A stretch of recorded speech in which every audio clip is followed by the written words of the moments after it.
The iPhone Air delivers remarkable performance in a super thin and light design that's very durable. I especially like getting a 19 Pro power in something this compact, but you have to make some trade-offs for the steep $1,000 price. You get only a single rear camera, which means no telephoto zoom, ultra-wide or macro shots. And while the Air's battery life is solid, it's a few hours behind the iPhone 17 Pro Max. The iPhone Air represents the first major shakeup to the iPhone family in years. The Air replaces the iPhone 16 Plus in Apple's lineup, but it really stands on its own as a completely new device. In fact, the iPhone Air really feels like a blueprint for the future as Apple nears the 20th anniversary of the original iPhone. Measuring 5.6mm, the iPhone Air is the thinnest phone in the world that's not a foldable, and yet it feels very sturdy thanks to its titanium frame. I have literally tried to bend and break this handset and it stayed intact. The Air doesn't skimp on performance either, packing an A19 Pro chip for playing demanding games and taking advantage of Apple intelligence. So what's the catch with this super slim Air? There's only a single camera, and while the battery life is pretty solid for something this size, you get less endurance versus the iPhone 17 Pro models. But it might still be the best phone for you, depending on what you are looking for. Here is the pros and cons in my full iPhone Air review.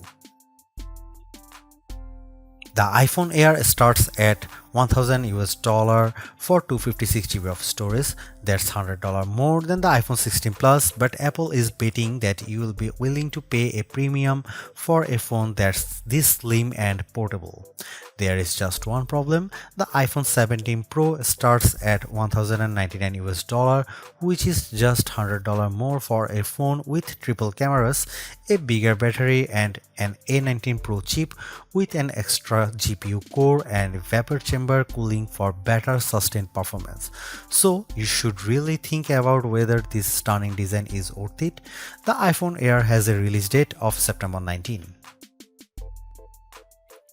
The iPhone Air is so thin and light that you are worried for its safety when you see it from across the room, but you will feel reassured when you put it in your hands.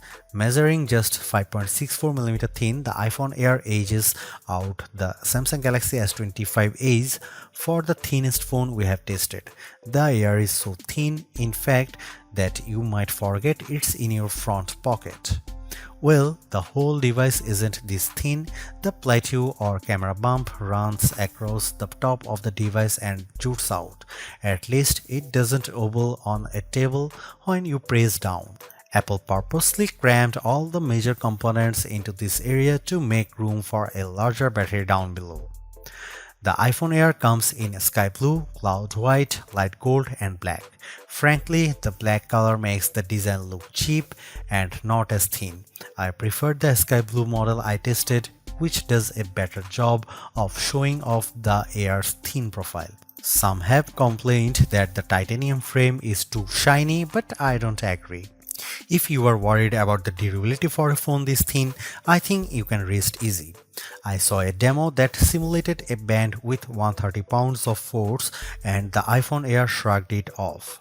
To further fortify the iPhone Air, Apple equipped the phone with a Ceramic Shield 2 display with 3x the scratch resistance of the previous technology and the Ceramic Shield back that's 4x more crack resistant than glass. It is worth noting that the iPhone Air has a single speaker integrated into the earpieces compared to dual speakers for the iPhone 17 and 17 Pro series. During my testing, the Air's speakers got plenty loud when listening to Apple Music, but it did sound tiny at max volume. Some have shared in our YouTube interview with Apple on the iPhone Air that they wish that this phone came in a mini size. I say there is no need, you get the best of both worlds with this device, a large 6.5-inch display in a very pocket-friendly size. And it's a pretty damn good ProMotion screen. 2. With a rated maximum outdoor brightness of 3000 nits, a 1 to 120 Hz refresh rate, and anti-reflection tech built in.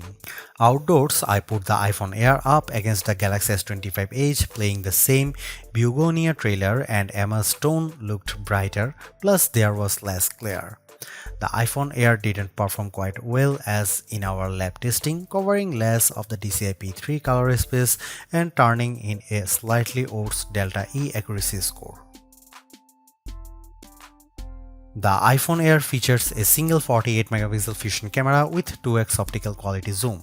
No telephoto, no ultra-wide, but it is a pretty strong performer based on my testing. Just don't expect much more from the 10x digital zoom. The iPhone Air does bring some cool new camera features to the table that are also available on the iPhone 17, 17 Pro and 17 Pro Max. This includes an 18 megapixel center stage front camera that leverages a square sensor to let you shoot landscape selfies without having to flip the phone in your hand. Here are some camera samples of the new iPhone Air.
Packing an A19 Pro chip, the iPhone Air promises Pro-like performance in a very skinny frame, and I say Pro-like because you are limited to 5 GPU cores compared to 6 for the iPhone 17 Pro and Pro Max. I enjoyed smooth performance when playing Destiny Rising, double jumping and using my grenade launcher on multiple enemies while enjoying crisp graphics. I only noticed a drop frame here and there versus the iPhone 17 Pro Max. Speaking of twice, the iPhone Air having one less GPU core does impact benchmark scores. It reached 29.5 FPS in the demanding 3D Mark Solar Bay Unlimited graphics test compared to 46.6 FPS for the iPhone 17 Pro Max. The Galaxy S25 Edge also turned in a higher frame rate. On Geekbench, which measures overall performance, the iPhone Air beats the Galaxy S25 Edge and it finished our video transcoding test 20 seconds faster. How about sustained performance?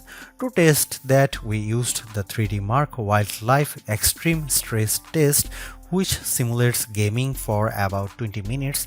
We ran it once and recorded the result, then did a second run right after that to really stress test these phones.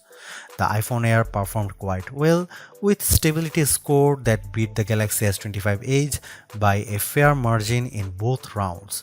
More surprisingly, the iPhone Air turned in cooler temperatures than the Pro Max when we measured the back of the phones using the laser thermometer in 5 locations and averaged the result, though the S25 Edge was even cooler.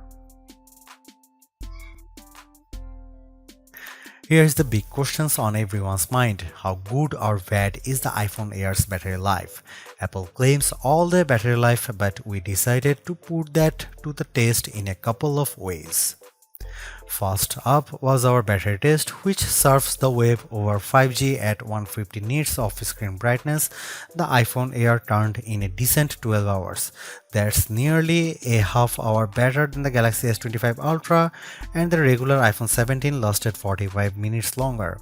However, the iPhone 17 Pro Max lasted over 5 hours longer than the iPhone Air, so if you really care about endurance, the choice is clear. I also compared the iPhone Air's battery life versus other phones when streaming the same YouTube video over Wi-Fi for 5 hours at 50% screen brightness. The iPhone Air was down to 81%, which is better than the Galaxy S25 Edge's 67%. Note that Apple sells a $99 MagSafe battery pack for the iPhone Air that's designed to deliver 65% more power. The iPhone Air puts most of its components in the plateau towards to the top of the device, and this is the area that got fairly warm during my testing. For example, after playing Asphalt Legends for 10 minutes, I measured this area and it got as hot as 106 and 109 degrees. Playing the same game on the iPhone 17 Pro Max, the temperature was in the 96-degree range. When performing other tasks, the iPhone Air mostly kept it cool, so your results will depend on the apps you are using. I am torn about the iPhone Air as its remarkable piece of engineering. This design is amazingly thin and light, and Apple deserves serious credit for making it so durable. It feels so strong, I don't think I would bother with a case. I also like how well the iPhone Air performs. No, it doesn't have the graphics might or sustained performance of the iPhone 17 Pro or Pro Max, but it's faster than the Galaxy S25 Edge and remains fairly cool under pressure, and it offers better sustained performance than Samsung's slim phone. However, I don't like the shoppers have to give up both an ultra-wide lens and telephoto zoom with the iPhone Air. At least Samsung gives you an ultra-wide camera that enables macro photography, but the iPhone Air's main 48 megapixel camera is very good overall. Apple left some other features on the cutting room floor as well, as such as fast charging and cinematic mode for video, so in sometimes the Air feels more like an iPhone Lite. Overall, I think the iPhone Air is worth buying for those who want a super slim phone that's very easy to carry, that doesn't sacrifice too much on performance, but you will have to live with some trade-offs if you want something this compact.